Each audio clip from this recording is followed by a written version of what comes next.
Jangan khawatir. Apa yang Tuhan suruh Anda lakukan, mimpi yang Tuhan nyatakan, Tuhan tuh sudah sediakan Tuhan sudah sediakan semua bahannya. Kalau belum ada di tangan Anda, itu berarti Tuhan menunggu doa. Tuhan sudah sediakan semua materi yang kau perlukan. Percayalah kalau Allah memberimu mimpi, kalau itu dari firman Tuhan, nanti hidup Anda begini, masa depanmu penuh pengharapan, masa sekarang penuh dengan damai sejahtera. Allah sudah sediakan bahannya, jangan curiga, believe with all your heart. Tuhan yang berfirman, Tuhan bertanggung jawab. Tuhan yang suruh, Tuhan sudah tunjukkan anak tangganya. Tuhan yang perintahkan, Tuhan sudah sediakan bahan. Kalau belum kita temukan di tangan kita, itu berarti minus doa.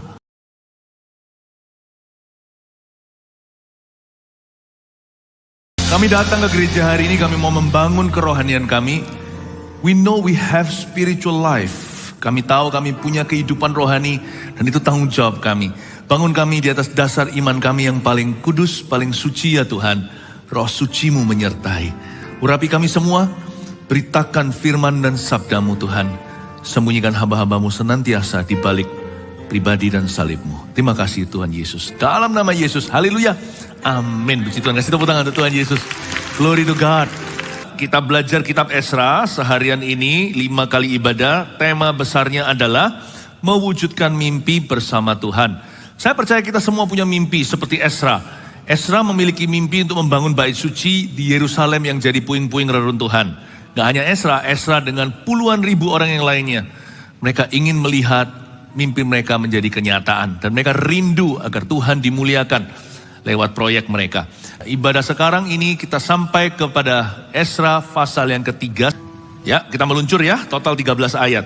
Pembangunan mezbah ketika tiba bulan yang ke-7. Setelah orang Israel menetap di kota-kotanya, maka serentak berkumpullah seluruh rakyat di Yerusalem. Ini di bulan yang ke-7 setelah orang Israel udah pindah loh ya. Mereka dari Babel atau Babilonia, cukup jauh, 1.500 km jauhnya, butuh di atas kaki, berjalan kaki 4 bulan untuk ditempuh.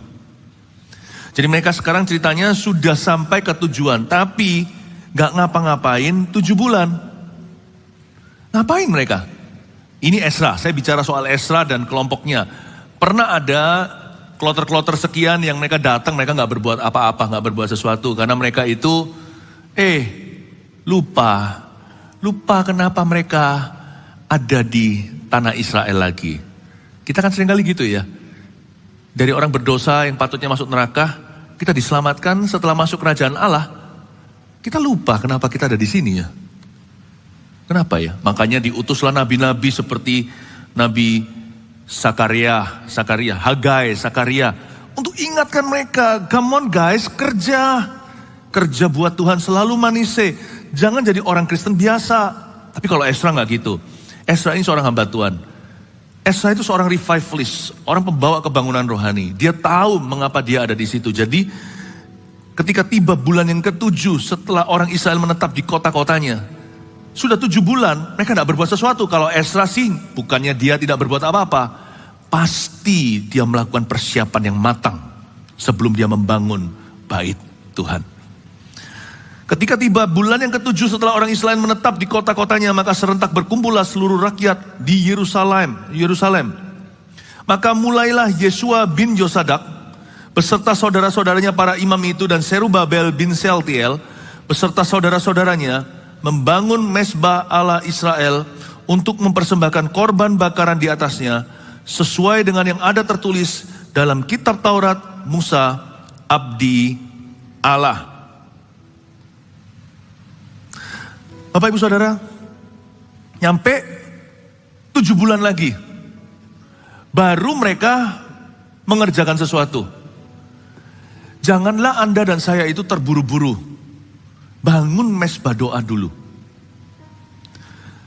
1 hari memang 24 jam. Kadang-kadang kalau kita bangunnya gak terlalu pagi, apalagi yang suka tidur kesiangan, selalu kita kesannya tergesa-gesa. Maunya langsung aja sambut pekerjaan hari itu.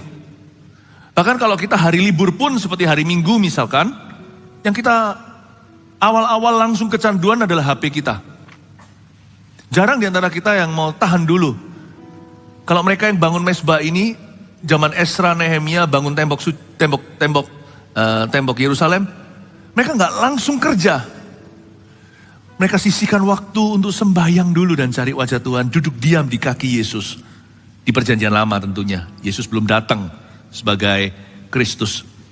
Tapi hadiratnya sudah ada di sana. 7 bulan itu mereka menunggu. Dan kalau Anda baca tadi di ayat kedua, yang mereka pertama bangun ya, adalah mezbah Allah untuk mempersembahkan korban di atasnya. Lucu ya? Lucu. Kalau tiba-tiba, kalau Anda membangun rumah, ini rumah dari kosong loh ya, dari puing-puing, karena zaman itu Bait Salomo sudah runtuh. Yerusalem ambruk sudah, 70 tahun lalu mereka diangkut sama Babilonia. Artikel-artikel inventaris rumah Tuhan ludes, habis di tangan teroris. Jadi untuk membangun kembali Bait Suci, membangun Yerusalem, kenapa yang mereka pertama-tama bangun adalah mezbah? Salah menurut manusia. Kenapa? Kalau kita secara manusiawi datang ke sebuah kota kayak begitu, nah kita datang itu kan bawa bahan-bahan, bahan bangunan lah, semen lah, aspal lah, segala lah. Belum lagi itu kan membawa barang-barangnya. Esra kan pulang nanti membawa barang-barang berharga dari bait Allah yang sekarang ada pada pengawasan Raja Persia, Koresh namanya. Kan sudah ganti kerajaan. Dahulu yang menawan mereka Babilonia, sekarang Persia mengalahkan Babel, sekarang Persia yang berkuasa. Nah, artikel-artikel Bait Suci itu masih ada di museum. Dan itu kan dibawa pulang sama Esra ke kampung halaman. Kalau saya sih bangun brankas dulu. Bangun dulu keamanan. To be safe ya kan? Better to be safe than to be sorry. Lebih baik aman daripada menyesal nanti.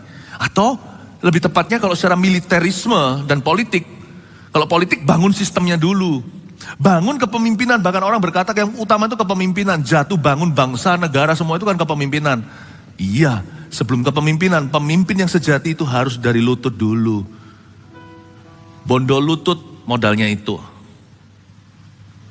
Kenapa yang mereka bangun mezbah dulu? Kok bukan temboknya? Tembok kan bisa dibangun cepet-cepet ya kan? Kan Esra bangun dulu Bait Suci baru nanti temboknya. Dan dari Bait Suci seluruh rumah itu yang dibangun mezbahnya dulu, coba bayangkan. Kalau Anda bangun rumah renovasi total misalnya, masa yang pertama-tama ada di situ meja. Anda pasti bangun sesuatu dulu, apanya pasang ininya dulu, ini. Perabot kan terakhir. Ini yang dimasukin bukan semua perabot, satu perabot saja, mezbah. Kalau manusia pikirannya secara militer dan security, keamanan, bangun temboknya. Tapi hari ini Esra ajari kita, mending kita adalah mezbah. Kita punya mezbah tanpa tembok. Daripada kita punya tembok tak punya mezbah. Jikalau bukan Tuhan yang membangun rumah, sia-sialah orang membangunnya. Jikalau orang bukan Tuhan yang menjaga kota, sia-sialah kita menjaganya. Pengawal menjaganya hingga pagi. Sia-sialah engkau ngelembur sampai malam, bangun pagi-pagi subuh. Jikalau Tuhan tidak bekerja sama, mendingan saya punya mezbah tanpa tembok. Tuhan melindungi, tangan Tuhan yang gak kelihatan, ada tentara yang invisible. Seperti yang Elisa minta kepada Tuhan untuk mencelikkan mata hambanya Gehazi. Untuk melihat bahwa yang menyertai mereka kalah banyaknya, yang menyertai mereka telah pergi, yang menyertai kita itu luar biasa. Mendingan saya punya mezbah tanpa tembok, daripada saya punya tembok. Seperti hari ini banyak bangsa, negara dibangun di atas dasar kemewahan, kehebatan, prosperity, kemakmuran tanpa Tuhan. Coba lihat dunia ini keliling kemana-mana runtuh selalu. They have the wall, they don't have the altar. Keluarga-keluarga yang punya wallnya, punya temboknya. Harta tak terhingga, 7 keturunan tidak habis katanya. 7 keturunan memang tidak habis hartanya, tapi 7 keturunan itu bisa habis semalam. Kemana mereka pergikan harta mereka? Hai kau orang bodoh, kata Tuhan pada orang kaya itu. Akan kau apakan hartamu yang menumpuk segunung itu? Tidak habis 7 keturunan, tapi 7 keturunanmu hari ini ku habiskan. Bisa apa? Saya mending punya mezbah daripada punya tembok. Kalau bisa punya dua-dua. Buktinya nanti Tuhan suruh Nehemia datang untuk membangun temboknya.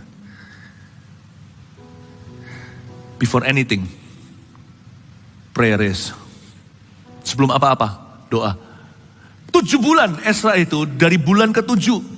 Bulan yang ke-7. Nanti kalau Anda baca di ayat 8, pada tahun yang kedua sesudah mereka sampai ke rumah Allah di Yerusalem, dalam bulan yang kedua dimulailah Zerubabel, teman-teman memulai pekerjaan itu. Jadi dari bulan yang ketujuh, bulan ketujuh itu bukan Juli ya.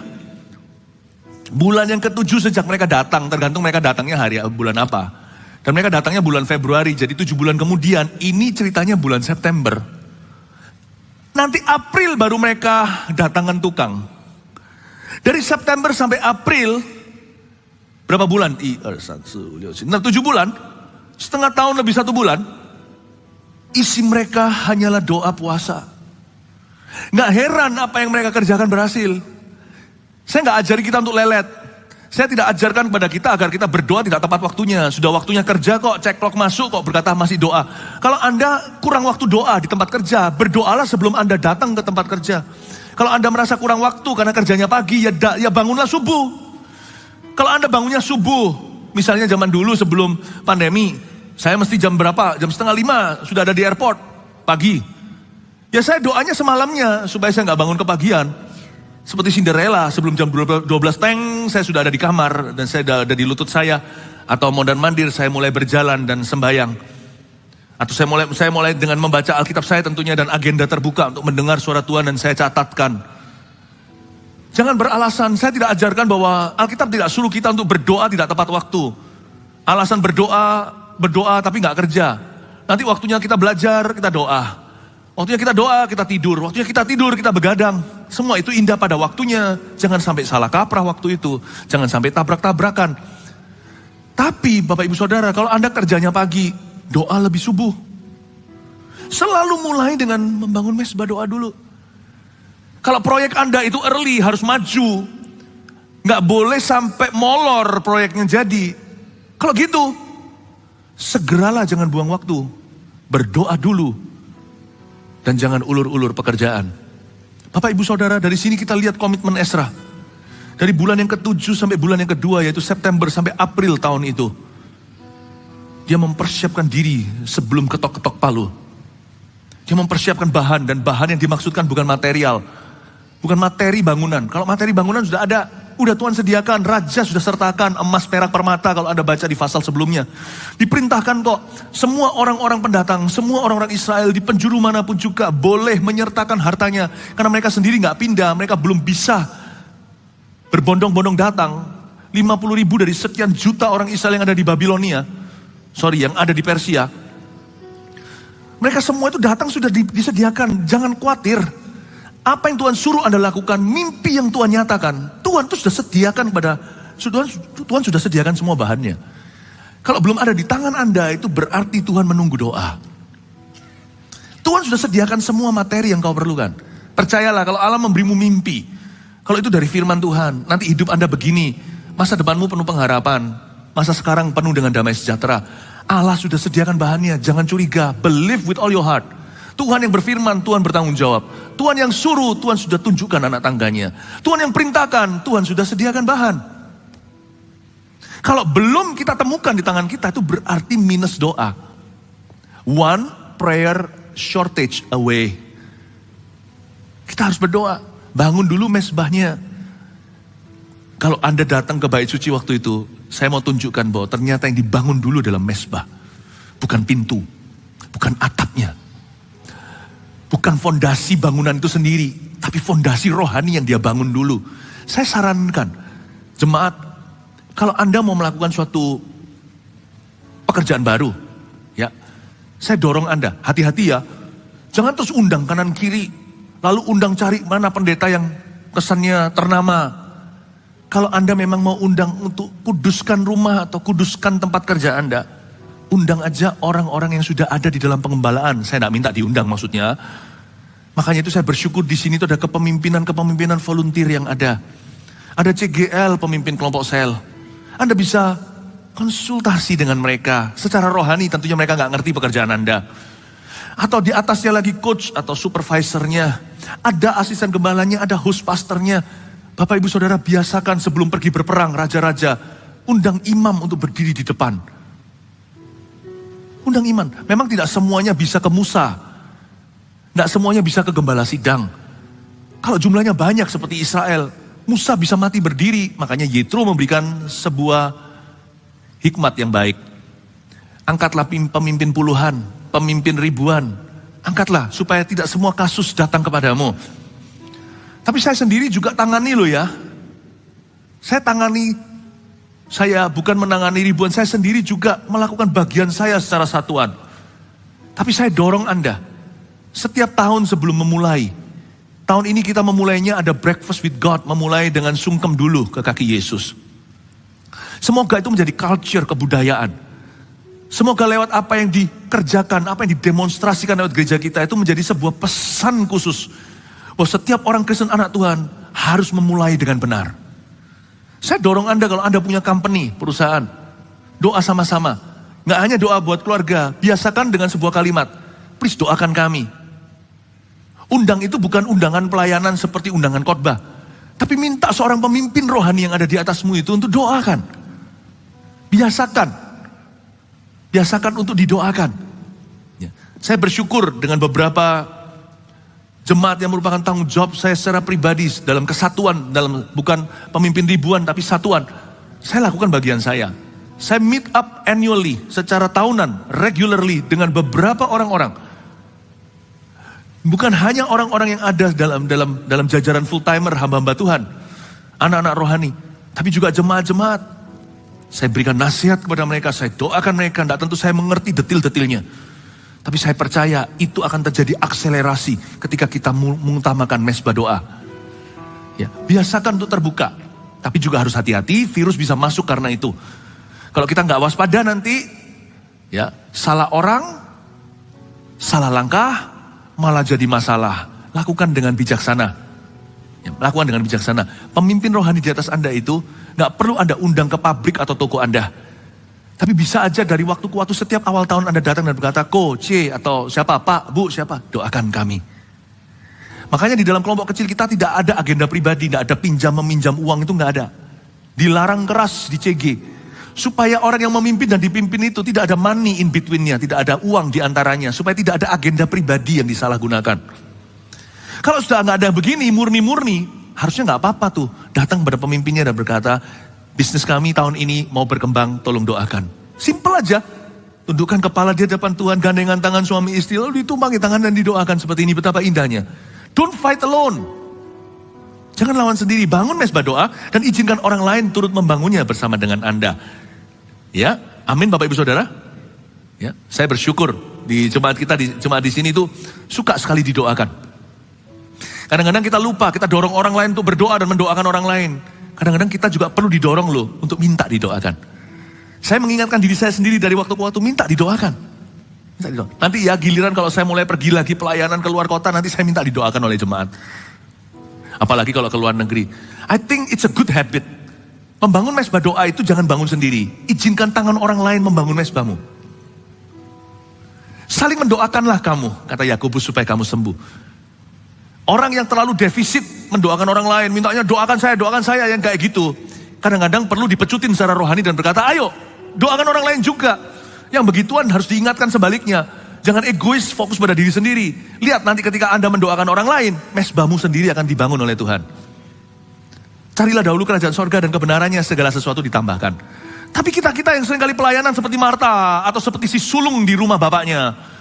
Aku melayani terus, lama-lama burn out kan. Lama-lama kita merasa, aku dapat apa aku melayani Tuhan.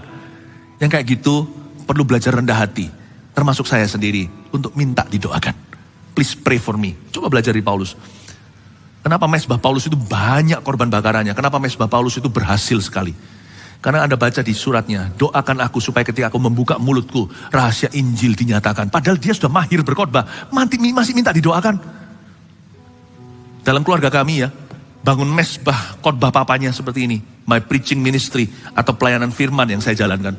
Saya bersyukur loh, anak-anak saya itu punya inisiatif sendiri. Tahukah Anda setiap kali saya sebelum naik ini ibadah begini, anak saya persatu, kedua maupun ketiga selalu bergilir atas inisiatif sendiri. Mau doakan papanya.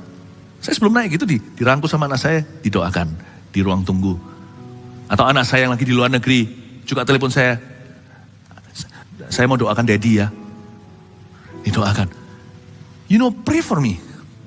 I cannot do it alone. Paulus berkata ketika aku membuka mulut supaya dinyatakan.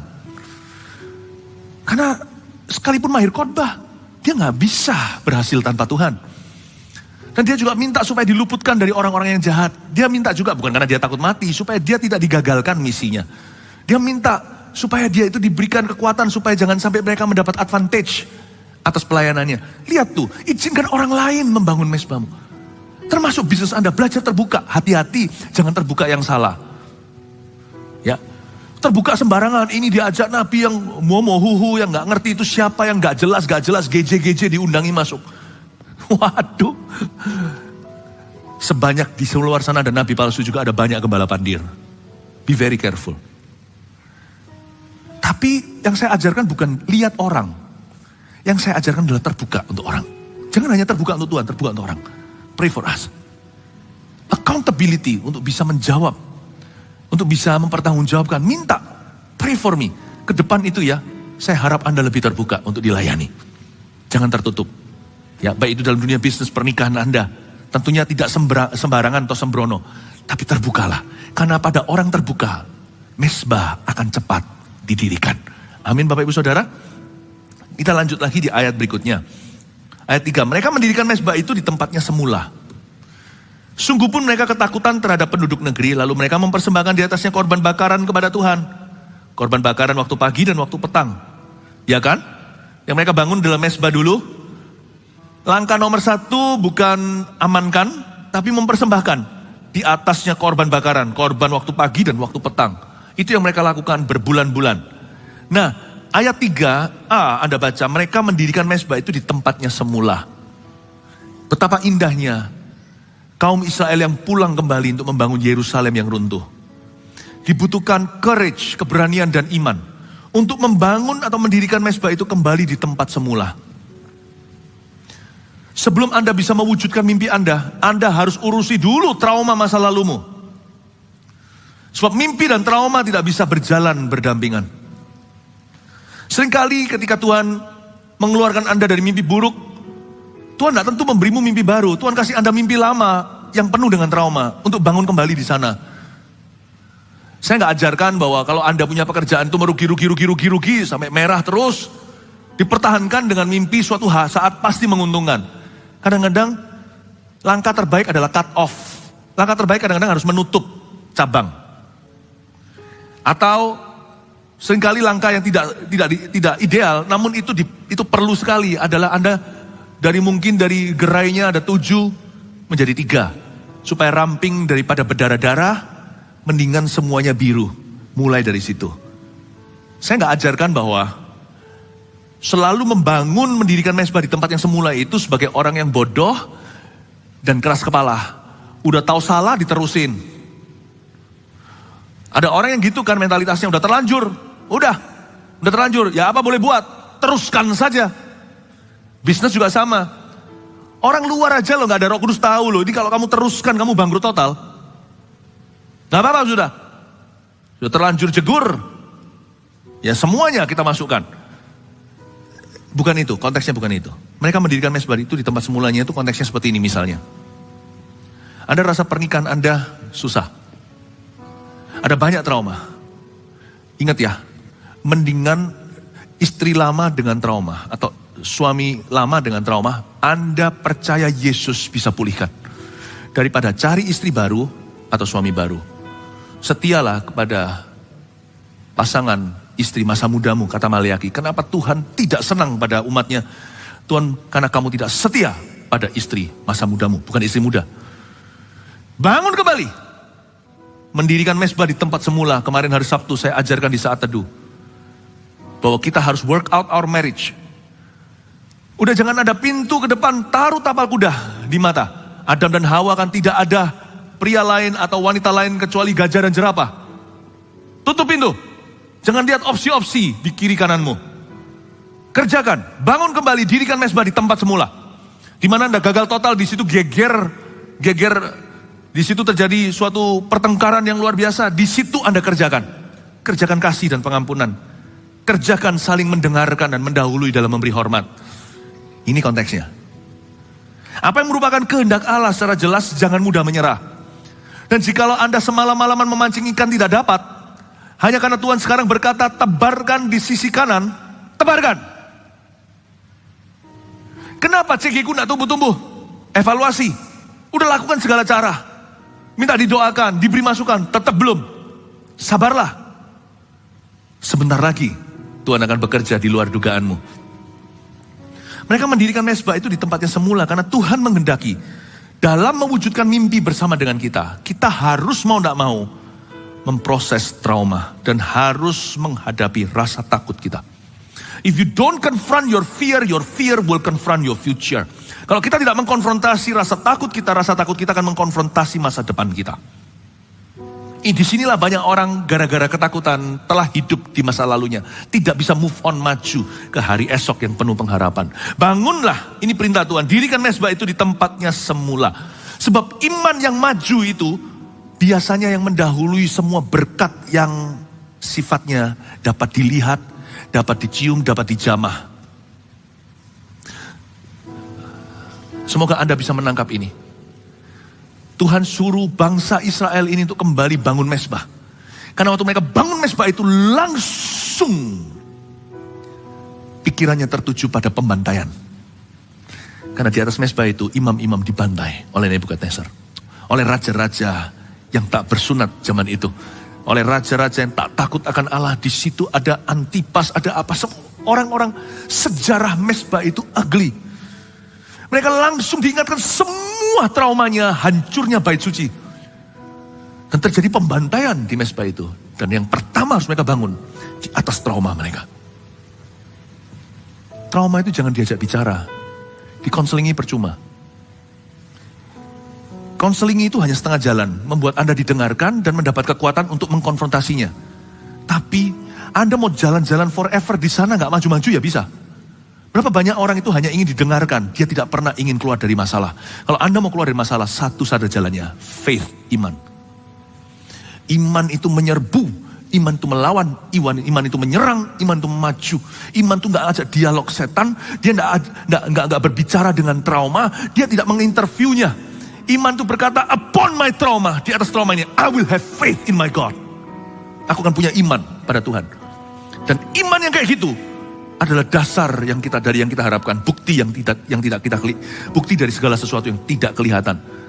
Dalam bahasa Inggrisnya begini, coba saya terjemahkan. Faith like this precedes any materialized blessing. Iman kayak begini itu loh, yang biasanya mendahului berkat yang terlihat. Saya pakai kata materialize, materi, karena iman kayak gini juga berkat. Iman itu berkat yang tidak kelihatan. Dibutuhkan berkat yang tidak kelihatan untuk membuat berkat yang kelihatan nampak dan muncul ke permukaan. No healing. Tidak ada healing of the body, tidak ada kesembuhan pada badan kita sebelum kita belajar percaya bahwa Allah adalah Yehovah Rafa. Dia adalah penyembuh kita. Iman pada yang tidak kelihatan itulah yang mewujudkan kesembuhan. Dan ketika bangsa Israel dihadapkan dengan trauma masa lalunya, Esra dan kawan-kawannya bergetar. Dan mereka tahu kalau mereka bangun mezbah ini, seluruh neraka akan bangkit melawan. Kalau sampai mezbah itu berdiri, kanan kirinya semua musuh-musuh Israel yang dulu membantai mereka akan terusik kembali. Berarti mereka mau membangun, mereka mau keluar dari jajahan. Bukankah nanti tuduhan kepada Esra ya begitu? Tapi dipolitisasi. Politicized. Mereka tidak mau memberontak. Bukan di alam jasmani, mereka mau memberontak di dalam alam rohani. Bukan memberontak melawan, bukan memberontak melawan. Kuasa-kuasa kegelapan yang menekan mereka selalu menjadi tawanan, selalu bermental korban, selalu menjadi jajahan setan dan dosa dan kekalahan. Seluruh setan bangkit. Pada waktu mezbah dibangun, wah musuh mulai berdatangan. Tahukah Anda? Kalau Anda mau menang, Anda harus lawan seluruh setan yang pernah mengalahkanmu. Gak bisa lari. Bagusnya kekristenan itu kita lawan di depan. Kalau kita menang di depan, jalan kita penyertaan. Bapak ibu saudara, jangan takut. Percayalah dengan iman Tuhan sudah memberi kita kemenangan. Amin Bapak ibu. Itulah sebabnya ada orang berkata gini, aku baru melayani kok ngalami banyak pencobaan. Happy ya. Itu happy ya. Saya senang jadi anak Tuhan. Itu berarti Anda anak Tuhan. Saya nggak ajak kita untuk minta atau cari masalah ya, enggak. Tapi jikalau kita itu mau berbuat benar, seluruh dunia seolah-olah menentang kita, bersyukurlah. Teruskan, karena perbuatan Anda benar. Jikalau Anda mau melayani Tuhan, mau bangkit ya, padahal baru kemarin nangis-nangis di zaman Tuhan, mau bangkit dalam pekerjaan, tiba-tiba momoknya semua keluar, seperti tuyul-tuyul seluruh dunia keluar dari lubang untuk melawan. Barusan mau benar dalam pekerjaan, besoknya langsung dijahili orang di dunia kerja. Langsung dicobai, digoda. Langsung disalahi. Barusan bertobat, udah gak mau pakai cara-cara gitu lagi, cara dunia atau mafia.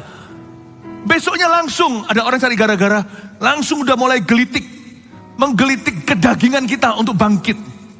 Untuk bangkit kembali. Bersyukurlah, berarti Anda membangun di tempat yang tepat. Kalau di tempat itu dikasih obat dan Anda bereaksi, bersyukurlah obatmu tepat sasaran.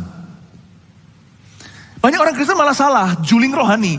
Ketika dia mengalami masalah, dia salahkan Tuhan. Loh, sama dengan orang kalau divaksin. Vaksin sih juga seperti COVID gini kan gak bisa cerita, karena masing-masing orang beda.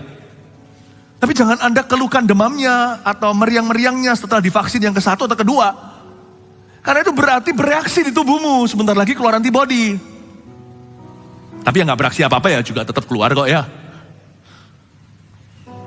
Kalau Anda mau berbuat benar, Anda mau taat sama firman, Anda mau hidup untuk Tuhan, mau melayani, mau hidup jujur, mau bisnisnya mulai hari ini sungguh-sungguh di dalam Kristus, gak mau pakai cara-cara gitu lagi, mau percaya Tuhan, mau percaya mujizat, baru percaya itu kesembuhan, lalu tiba-tiba kok yang dirasa di badan kok beda dengan iman. Semua bangkit melawan, bersyukurlah. Itu sumur mesbah, itu kan bentuknya bundar gitu. Mungkin di bawahnya sumur. Itu semua tongkar, semua roroja di dalam sana keluar semuanya gak enak. Sebab sebentar lagi, seluruh sumur itu berubah jadi mesbah. Jangan Anda salahkan Tuhan. Itu berarti mesbah Anda mempan. Teruskan. Sebab semakin Anda jalan, mereka semakin lemah, Anda semakin kuat. Ya kan? Masa meriang terus? Setelah itu kan me-nya dihapus, tinggal riang gembira. Ya kan, orang lain lemah, Anda kuat dan tetap sehat. Tidak kena wabah. Bapak Ibu Saudara, mereka akan berjalan makin lama makin kuat. Yang penting bangun mesbah doanya. Makin lama Anda akan makin kuat. Berjalan dalam rencana Allah. Jadi jangan pernah kita itu menghakimi Tuhan. Kalau kenyataannya beda setelah Anda berdoa. Justru bisa jadi loh ya, doa Anda kesampaian. Memang disambut dengan peperangan. Tapi ujungnya kan kemenangan. Tadi baru saya beritahu sama satu jemaat. Banyak berkat, banyak masalah, banyak berkat. Dia bilang, loh kok banyak masalah, banyak berkat. Saya bukan imani masalahmu. Saya tidak berkata banyak berkat, banyak masalah. Iya sih, orang kalau diberkati pasti banyak yang iri. Saya nggak berkata kalau Tuhan memberi berkat itu susah payah mengikuti. Bukan. Tapi kalau Anda mengalami masalah, lihatlah berkatnya. Banyak masalah, banyak berkat. Ujungnya kemenangan, bertahan. Jangan menyerah, bangun terus mesbah. Sekali orang itu berdoa, dia adalah pendoa. Seorang pendoa tidak akan menyerah. Seorang pendoa pasti berjalan makin lama makin kuat. Amin Bapak Ibu Saudara. Nah saya akan tunjukkan caranya mereka. Caranya Esra itu menguatkan diri dan orang-orang yang bersama dengan dia ayat 4. Setelah mesbah berdiri kan, mereka memberikan korban, mempersembahkan di atasnya korban bakaran, korban waktu pagi dan waktu petang. Ayat 4, mereka juga mengadakan hari raya pondok daun. Sesuai dengan yang ada tertulis dan mempersembahkan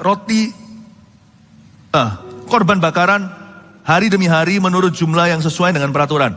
Yakni setiap hari menurut yang ditetapkan untuk hari itu. Dan sejak itu diadakanlah korban bakaran yang tetap. Juga korban bakaran pada bulan baru. Dan pada setiap hari raya yang kudus bagi Tuhan. Dan setiap kali orang mempersembahkan persembahan sukarela kepada Tuhan. Berhenti di sana sebentar. Anda lihat setelah mesbah berdiri, apa yang mereka lakukan?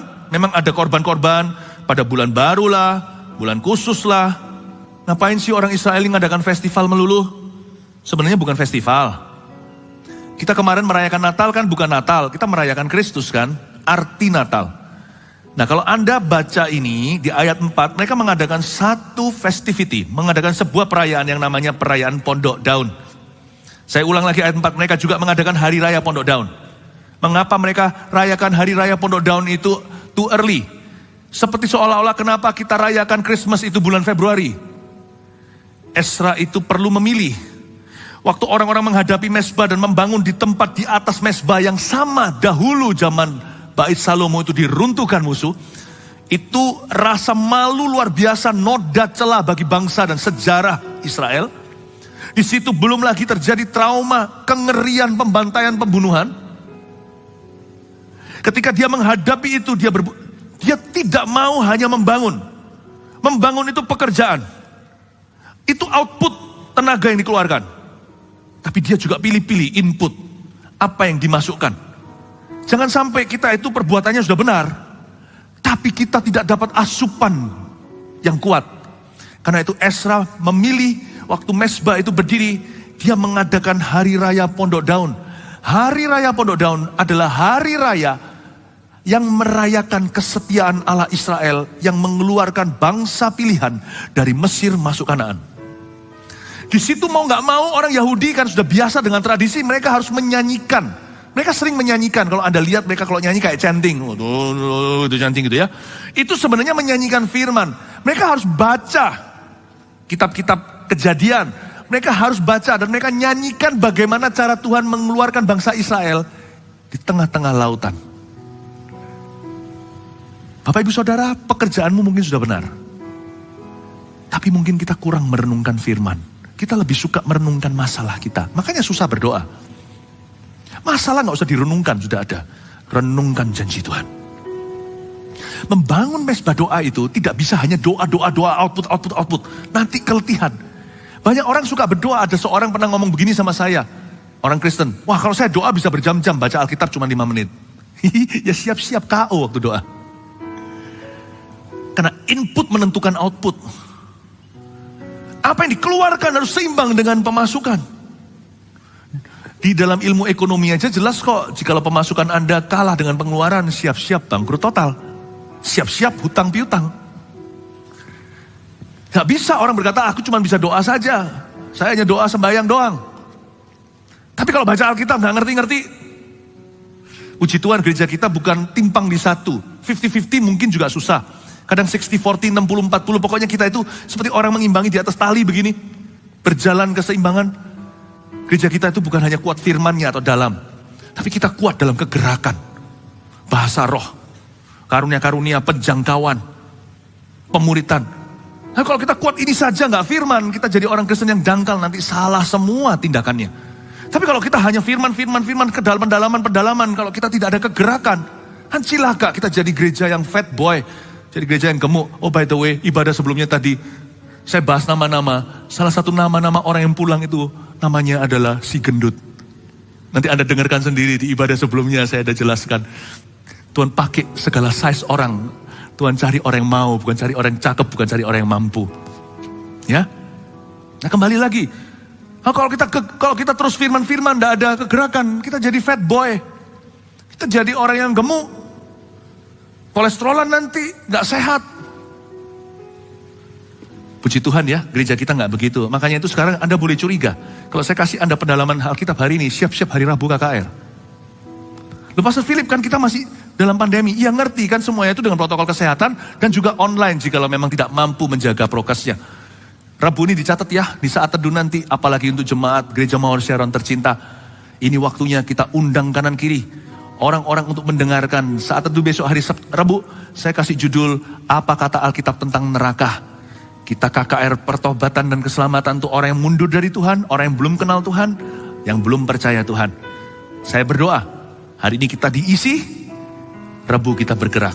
Dan nanti minggu-minggu berikutnya, hari-hari setelahnya, gereja akan terus dibuka untuk orang-orang yang mau dibaptis. Bawa mereka datang ke rumah Tuhan. Kasih tepuk tangan untuk Tuhan Yesus. Itu, mereka itu merayakan hari raya Pondok Daun. Daripada bengong melulu, bangun-bangun mezbah, orang manusia itu cenderung hilang visi soalnya. Makanya itu hati-hati gunakan telingamu, hati-hati gunakan matamu, panca indera itu harus hati-hati digunakan. Apa yang masuk ke dalam Anda sebagai asupan, disengaja atau tidak, please be selective. Please pilih-pilih. Saya tidak dengarkan semua orang terus terang. Saya dengarkan beberapa orang. Saya tidak lihat segala sesuatu. Ada hal tertentu yang saya abaikan kalau hal itu bukan prinsip. Karena apa yang masuk pada saya itu berharga karena saya bait Allah. Saya tidak boleh sembarangan junk food itu bukan hanya makanan-makanan serba cepat di luar sana yang saji seketika bahannya dipertanyakan. Goreng-gorengan. Ternyata junk food itu juga bisa rohani loh. Karena kita adalah manusia rohani. Kita itu punya alam roh di dalam diri kita. Apapun yang masuk pada kita, baik itu kata-kata orang yang kita renungkan, atau segala sesuatu yang kita permasalahkan, itu semua akan jadi junk food atau real food. Tergantung kita pilih yang mana. Jangan sembarang masuk asupan. Karena itu Esra menentukan, kita rayakan aja daripada bengong, daripada gosip. Kita rayakan hari raya Pondok Daun. Mulut kita nyanyi, cerita-cerita, sharing-sharing isinya tentang perbuatan Allah yang ajaib. Mereka belum mengalami perbuatan ajaib, kecuali dilindungi sama Tuhan. Mereka belum melihat demonstrasi seperti Musa membelah Laut Merah. Tapi mereka menceritakan mujizat yang dialami oleh orang lain dan nenek moyang mereka. Kalau orang lain ditolong, kami juga. Lihat itu, iman mulai membual. Ternyata mesbah doa itu bukan gedungnya, tapi spirit orangnya. Gak usah renovasi ruang doa Anda. Tidak menggaransi doa Anda terjawab. Semua tergantung kemauanmu. Bapak, Ibu, Saudara, jemaat yang tercinta. Rayakan Hari Raya Pondok Daud di sini mengajari kepada kita untuk merenungkan perbuatannya yang ajaib.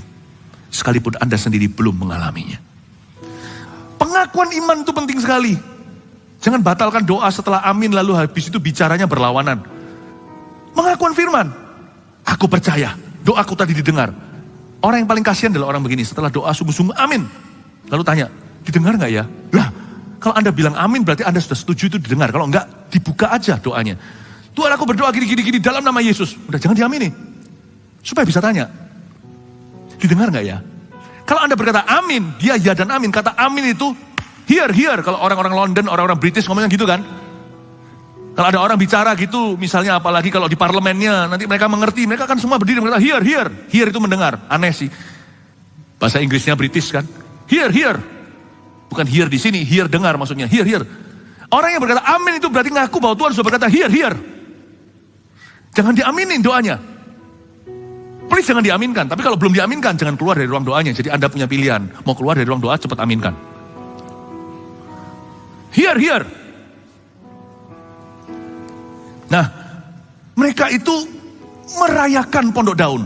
Menyanyikan tentang pekerjaan dan perbuatan Allah. Itu penting, pengakuan iman. Setelah doa berkata, amin. Dia berkata, aku tahu. Sekarang di zaman Esra sekalipun beda dengan Musa. Di zamanku, kami akan melihat sekali lagi Allah Israel mendemonstrasikan kuasanya. Kami akan berhasil membangun mesbah ini, sungguhan. Dan nanti kemudian hari Nehemia membangun temboknya, kami akan berhasil membangun kota suci. Sungguhan kan? Dibangun. Kalau tidak ada mereka, nggak ada Yerusalem sekarang ini Anda lihat. Setelah itu zaman Yesus, ya kan? Oh haleluya Tuhan. Ayat 6, sejak hari pertama bulan yang ke-7 mereka mulai mempersembahkan korban kepada Tuhan. Namun dasar bait suci belum juga diletakkan. Jadi dasar bait suci belum diletakkan ya. Lalu mereka memberikan uang kepada tukang kayu dan tukang batu, sedang kepada orang Sidon dan Tirus makanan dan minuman dan minyak, supaya orang-orang itu membawa kayu aras dan Libanon sampai ke laut dekat Yafo, seperti yang telah diizinkan kepada mereka oleh Kores, raja negeri Persia. Mereka itu membawa kayu aras dari Libanon. Libanon itu dulu temannya Israel, tapi sekarang dalam sejarah modern menjadi sarangnya Hizbullah. Dari sana roket-roket ke Israel diluncurkan. Sebenarnya di Libanon itu harusnya banyak zaman dulu mestinya ya, juga banyak orang Kristen, tapi sekarang mungkin udah beda. Sampai ke laut yang dekat Yafo. Yafo itu di Tel Aviv hari ini. Yafo, Yope, tempatnya juga Petrus diutus ke sana untuk ketemu. Lalu habis itu dari situ juga ada ceritanya Yunus itu di daerah situ. Yafet, Tel Aviv, negara kota modern di Israel sekarang yang sebenarnya sangat-sangat ateis. Di sana itu sudah kayak Amerika, orang-orang di beach atau di pantai itu sudah gak berbusana. Kalau Yerusalem kota religi, seperti yang telah diizinkan kepada mereka oleh Kores raja negeri Persia. Jadi semua kejadian ini nyata. Bapak Ibu Saudara, kalau Anda baca sekali lagi di ayat 6 dan ayat 7, ada sesuatu yang indah cara orang berdoa. Esra ini rohani. Saya jelaskan di ibadah sebelumnya profilnya dia siapa. Esra ini adalah seorang hamba Tuhan. Dia itu ahli Taurat. Ini orang ahli Alkitab. Ini orang pendeta, seorang orator, seorang pengkhotbah, seorang revivalist.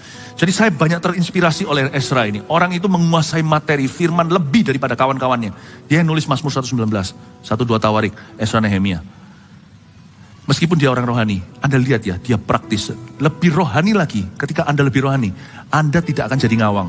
Anda akan semakin organize, semakin teratur, Anda akan semakin praktis. Mungkin tidak semua teknis dia bisa, dia butuh tim. Kalau Anda nanti baca di sana itu ada tim Lewi, tim ini, tim hamba-hambanya Salomo, budak-budak bait suci, semua ada. Tapi orangnya jadi praktis. Coba saya tunjukkan ayat 6. Sejak hari pertama bulan yang ke-7 mereka mulai mempersembahkan korban bakaran kepada Tuhan. Mereka mulai mempersembahkan korban, namun dasar bait suci belum juga diletakkan, belum ya. Lalu mereka memberikan uang kepada tukang batu dan tukang kayu. Ini yang saya sebut follow up atau follow through. Bukan hanya orang yang bisa berdoa tapi bisa mengeksekusi rencananya. Jadi antara doa Ezra, meskipun dia berbulan-bulan sembahyang dulu, karena dia punya waktu. Dia nggak bisa datang, kan dia harus mulai dengan planning. Namanya kita mau bangun rumah aja harus duduk kok sama insinyurnya. Blueprintnya dibikin dulu gini, nanti dia gambar. Kan itu perlu waktu. Mungkin kalau kita buat dia buru-buru, mungkin berapa minggu. Kadang-kadang bisa berapa bulan, lama perencanaan. Apalagi kalau gedungnya besar. Ya. Karena mereka perlu kerja, perlu ngelembur, perlu gambar. Arsiteknya. Nah, Bapak Ibu Saudara, Ezra ini datang masih bisa sembahyang karena dia masih dalam taraf perencanaan. Tetapi pada waktu dia sudah waktunya kerja, Anda lihat. Memang dasar bait suci belum terbangun. Tapi langsung setelah doa itu, dalam spirit doa, mereka memberikan uang pada tukang batu dan tukang kayu. Karena kayu arasnya telah tiba dari Libanon. Kayu aras itu terkenal dari Libanon situ. Bangun bait suci dulu juga pakai kayu yang sama. Itu kayu yang tahan lama. Kayu aras, Libanon. Itu mahal. Nah dia kayunya udah datang, jadi buat apa dia tunda? Orang berdoa itu tahu momentumnya. Ketika dia berdoa, sedang berdoa, dalam doa, dia langsung aturkan tukang batu, tukang kayu semua sudah di-hire atau sudah disewa. Dia kasih uang ke sini bangunannya dan uang ke situ untuk bangun yang itu. Bapak Ibu Saudara, doa dan kerja, catat ini, bisa paralel. Bisa paralel. Bisa paralel. Makanya ada kata, in him we live and move and have our being. Dalam Kristus, dalam dia kami hidup bergerak. Dan kami hidup bergerak di dalam dia. Berarti bisa paralel. Kabar baik. Anda tidak perlu meninggalkan tempat kerja Anda. Ketika ada kebutuhan doa, Anda bisa berseru di hatimu. Puji syukur pada Tuhan, Anda bisa berseru dan berkata, Tuhan tolonglah aku, doa sesederhana itu pun didengarkan oleh Roh Kudus. Bisa paralel kerja. Kalau saya lihat di ayat-ayat ini, saya melihat dunia kerjanya itu sangat-sangat, udah dimulai. Kita lihat ayat 8 pada tahun yang kedua sesudah mereka sampai ke rumah Allah di Yerusalem dalam bulan yang kedua. Yaitu di bulan April, waktu itu maka Zerubabel bin Sealtiel dan Yesua bin Yosadak beserta saudara-saudara mereka yang lain, yakni para imam dan orang Lewi, semua orang yang pulang ke Yerusalem dari tempat tawanan, memulai pekerjaan itu. Mereka menugaskan orang-orang Lewi yang berumur 20 tahun ke atas untuk mengawasi pekerjaan membangun rumah Tuhan. Interesting, sangat menarik sekali. Di ayat 8 mereka menugaskan orang-orang Lewi yang umur 20 tahun ke atas. Di zaman Musa, orang Lewi tidak boleh berfungsi sebelum umur 40. Siapa yang mengubah peraturan ini? Sekarang orang Lewi bisa dipekerjakan yang berumur 20 tahun. Ezra. Ezra terinspirasi oleh siapa? Yang mengubah peraturan Musa, karena ini bukan firman Allah tetapi kebijakan pemerintah. 40 tahun orang Lewi baru bisa berfungsi, diganti sama Daud, seorang anak muda yang jadi raja dan cinta anak-anak muda. Saya mau menekankan satu poin, Bapak Ibu Saudara. Kenapa ada orang tua doa gak dijawab-jawab? Karena dia gagal percaya sama anak muda. Dibutuhkan visi orang muda untuk menggenapi mimpi orang tua. Jangan-jangan doamu tidak dijawab karena Anda tidak menyadari bahwa jawabannya adalah anak-anak muda yang ada di rumah Anda. Ya kan? Ada orang tua yang berkata, kenapa aku tidak dijawab-jawab? Satu sisi dia percaya dan berdoa agar Petrus keluar dari penjara. Tapi waktu Roda, si hamba yang ada di rumah itu, pembantu rumah tangganya, mendengar pintu diketok-ketok, buka pintu, mereka nggak percaya. Doa mereka percaya sama Tuhan. Anak muda datang dan berkata, Petrus di pintu. Kamu kamu sedang menghalusinasi. Kamu lagi bikin bubur katanya. Kamu halusinasi. Enggak Petrus, paling malaikatnya. Lucu, tidak paralel. Perkataan doanya dan perbuatannya beda. Dia minta-minta tapi dia tentukan Allah harus bagaimana menjawabnya sesuai dengan pengertiannya. Tuhan kalau jawab gak tentu sesuai dengan pengertianmu. Sebuah pesan sederhana. Waktu Anda bangun mezbah doa, jangan bunuh anak-anak mudamu. Inilah alasan mengapa banyak orang tua seolah-olah doanya tidak dijawab Tuhan. Bukan. Doa Anda no problem. Tapi Anda tolak roda. Yang melihat sesuatu di pintu itu bukan spiritnya Petrus. Petrus ada mengetok pintu di sana. Waktu Tuhan kirim jawabannya, Anda tidak percaya. Karena jawabannya, doamu dijawab dengan cara yang mudah sekali. Bukan mudah. Cara yang mudah, yang nampak mudah.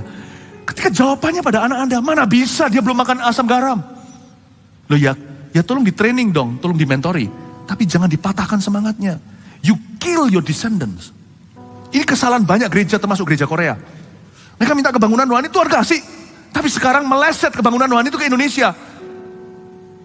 Kenapa? Karena mereka minta kebangunan rohani, mereka kira kebangunan rohani akan jatuh dari langit.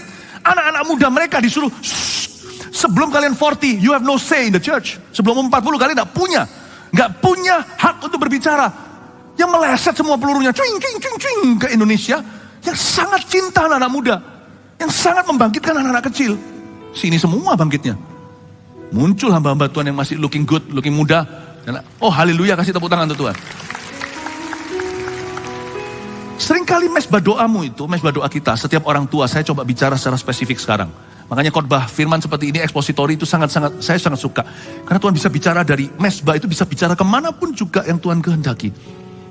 Saya ingatkan Bapak Ibu, ada beberapa doa Anda, saya bicara secara profetik. Seolah tidak terjawab. Karena Anda tidak punya visi dan mimpi untuk anak-anak mudamu. Saya tidak bicara soal pelayanan youth group maksudnya. Anakmu sendiri di rumah. Selama Anda memandang mereka sebelah mata, lu tahu apa? Anda akan terkejut. Bagaimana mereka akan diklaim setan. Padahal mereka harusnya milik Anda. Meleset peluru nanti. Saya bersyukur. Musa itu masih baru. Dia belajar. Itu pun Yosua 1 yang muncul. Tapi zaman Daud. Dia punya triwira. Dia punya 30 tentaranya. Semua orang-orang muda, Benaya dan semuanya. I'm glad Esra mengikuti jejak kakinya Daud. Orang Lewi dimulai umur 20 bisa berfungsi, bukan 40. Bapak Ibu Saudara, saya memberi inspirasi aja. Timely words atau kata-kata yang sifatnya profetik. Siapa tahu di sini ada orang yang tersentak. Oh gitu ya, saya baru dapat remind. Saya dapat pewahyuan ini. Mungkin Anda berkata dalam hati, ini loh yang Pastor Philip tadi katakan ini. Saya ngerti sekarang mengapa selama ini saya struggle sendiri. Ternyata saya belum rilis anak panahku, saya belum luncurkan. Saya anggap mereka hanya anak ingusan. Makanya interestnya dikerja terus. Anaknya tidak digarap. Sehingga kerjaannya semakin amburadul, anaknya nggak bisa apa-apa. Padahal jawaban ini di sini. Bukan berarti anaknya disuap emas, bukan. Tapi ini loh dimentori, ini nanti menjadikan lebih besar daripada ketika di tanganmu. Banyak orang itu salah strategi. In the days to come, pay attention to your young people. Perhatikan orang-orang mudamu. Amin Bapak Ibu. Ya, sudah mau selesai kok. Coba sekarang lompat aja ayat 12. Tapi banyak di antara para imam, orang Lewi dan kepala-kepala kaum keluarga. Orang tua-tua yang pernah melihat rumah yang dahulu menangis dengan suara nyaring ketika meletakkan dasar rumah itu. Dilakukan di depan mata mereka. Sedang banyak orang bersorak-sorai dengan suaranya karena kegirangan. Jadi ada campur baur. Ini ceritanya ayat 12, saya langsung lompat episode. Bait suci sudah jadi ya, maksudnya mesbahnya juga sudah kelar. Orang-orang tua dulu yang pernah melihat rumah dahulu kala nangis dengan suara nyaring. Tapi orang-orang baru nggak ngerti zaman dulu gimana, wong mereka 70 tahun kok ada di Babilonia. Jadi orang-orang tua ini yang usianya pasti tua sekali. Paling tidak waktu itu jika mereka umur 10, berarti ini 70 tahun kemudian mereka sudah umur 80. Ini orang-orang yang umurnya 8, 90. Kalau umur 5 mungkin nggak ingat. Umur 10, 20. Berarti ini orang-orang tua yang umur 70, 70 kan dia baru lahir, dia pasti nggak punya memori. Umur 80 ke atas, sampai 100 tahun. Mereka nangis ketika lihat itu. Mengapa mereka nangis? Karena nggak persis seperti yang baitnya Salomo yang runtuh. Bait Salomo jauh lebih bagus. Dari emas semua, ini paling dari kayu aras. Sedangkan yang lainnya ini, orang-orang muda nggak ngerti apa-apa. Bagi mereka, wow bagus. Karena mereka nggak pernah lihat bait Salomo, mereka belum lahir. Mereka teriak-teriak sorak-sorai dengan suara nyaring kegirangan. Orang nggak dapat lagi membedakan ayat 13 mana bunyi sorak-sorai, mana bunyi tangisan rakyat. Karena rakyat bersorak-sorai dengan suara nyaring sehingga bunyinya kedengaran sampai jauh. Saya ingatkan bahwa ini bukan orang tua maupun orang muda. Terakhir saya kasih sebuah pesan profetik untuk orang baru dan orang lama. Karena ini bukan masalah usia, orang tua atau orang-orang muda. Tadi sudah saya jelaskan, mesbah doa orang tua itu pasti nanti jawabannya di anak mudanya sebagian besar. Listen, orang tua dan orang sekarang, orang lama dan orang baru. Orang lama yang umur 80 ke atas ini pernah melihat Bait Salomo. Mereka mengeluh, kok gak mirip ya dengan yang dulu. Orang-orang lama itu dalam bisnis, di bidang apapun juga gak harus di dalam gereja. Di gereja apalagi juga sama. Jangan hati-hati untuk jangan menjadi kirbat anggur yang lama. Paham maksud saya? Sebab orang-orang lama itu biasanya berurusan dengan pride. Merasa lebih bisa. Merasa lebih mampu, merasa sudah tahu. Hati-hati, di dunia bisnis aja, ada cara berbisnis tertentu yang tiba-tiba dilanggar sama muda-mudi. Hari ini, bisnis online mengancam bisnis tradisional. Anda lihat, semua kena pengaruh. Yang dari taksi lah, transportasi, semua sektor. Mungkin mereka dulu gagal direkrut sama orang-orang tua itu. Karena mereka merasa mereka lah rajanya. Aku orang lama. Ini semua udah aman. Tiba-tiba mobil semua orang jadi taksi online. Mau berapa duit beli mobil yang jadi mobil perusahaan Anda transportasi. Ini gak perlu 1 sen pun. Mereka cuma jadi membernya, ada license-nya, jalan semuanya. Berbagi keuntungan. Untungnya lebih besar daripada jika Anda punya 1000 mobil sekalipun. Tapi sekarang ini jutaan mobil di bawah kekuatan mereka, seorang anak muda dengan komputernya. Gak masuk akal. Gak masuk akal. Disinilah sebuah pelajaran untuk kita, karena kita semua pasti jadi orang lama, termasuk saya.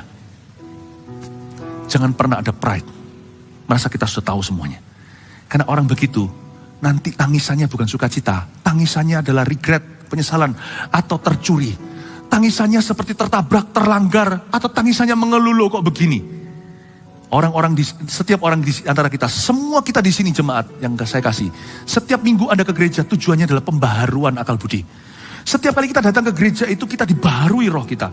Jangan ada spirit orang lama dalam pelayanan juga. Anda akan kaget nanti CGL terbaik itu 10 tahun kemudian akan bangkit. Anda akan terkejut nanti pengkhotbah yang lebih hebat. Mestinya kita ada konferensi AOG nih, Army of God atau anak-anak muda. Saya sih rindunya adalah setengah-setengah saya bagi dengan orang-orang yang Anda tidak tahu, anak-anak muda yang sekarang mulai jagoan-jagoan khotbah di gereja kita.